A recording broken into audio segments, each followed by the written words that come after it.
Hi, sixth grade. I am so excited to jump into part 2 of our geometry unit to add on to what we've already been learning about with area and now discuss surface area. So I want you just to take a second. Some of you have already attempted the cool down for today. Think about it to yourself. What is surface area?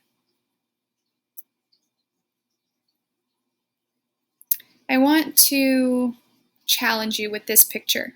This is the best way for me to personally think about surface area. So when you wrap a present, like the cardboard box that is here, if I wanted to cover the entire box with paper to put it on under the tree for Christmas or give it to someone for their birthday, then I would have to cover every square inch of the entire box so that all of the sides are completely covered.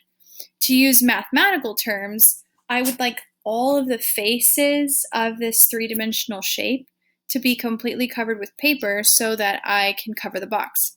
So what I'm saying is I would like to find how much paper to cut so that I can cover the surface area of the entire box. So the bigger the box, the larger the surface area, because I'm asking to add up and cover every single face, all of the sides that you see on the box. So to introduce this in a concept with a practice problem, I'm going to scoop my face up here. Okay. So if I have a box like this, like the present that you just saw on my previous screen, I have a face here, I have a face here, I have a face here, and then I have other faces of the box that you know are there. You just aren't actually visualizing them, because if this was a three-dimensional shape, for you to see all of the faces of the box, you would have to rotate the box, rotate that figure, move it up and down and look around it to be able to see all of the faces of the shape.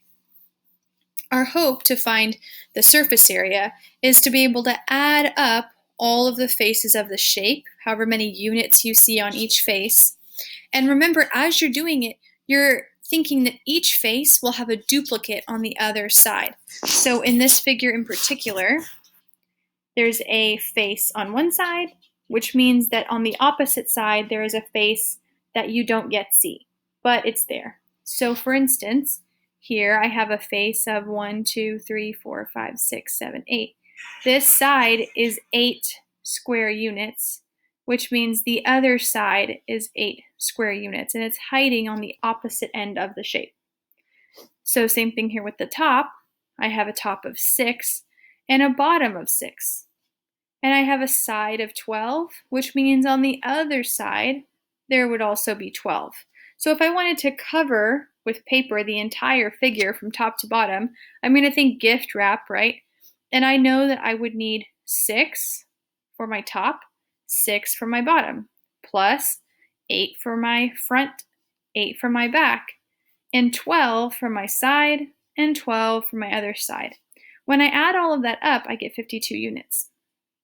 Now, a faster way that you could think of that is thinking this side of my shape, the top side of my shape is 2 times 3, right? Because this is a 2 by 3 side, so it's 6. And I would add the same dimensions from the bottom, 2 times 3 on the bottom. And then on the side, I see a 2 times 4, 2 times 4. And so then that means the back side is also 2 times 4. And then this side is 3 times 4, meaning 12, which means the other side is a 3 by 4, or 12. So another way that you could view that is seeing each side as its own length times width, if you will, and then you're just adding all those length times widths up over and over so that you can cover the entire shape. Remember, you will have a duplicate of every side you see in front of you.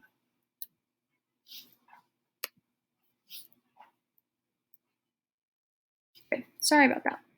So I did want to finish up this introductory video today with some vocabulary. So just to be clear, the surface area of a figure is formally defined as the number of square units it takes to cover the entire shape without gaps or overlaps, And remember that if a three-dimensional figure has flat sides, then those sides, right, like the sides of the box, are called faces. You've learned that vocabulary in the beginning of this unit. And the surface area that we're looking for is the total of the area of all those faces. So I want you to connect your area unit that you just finished.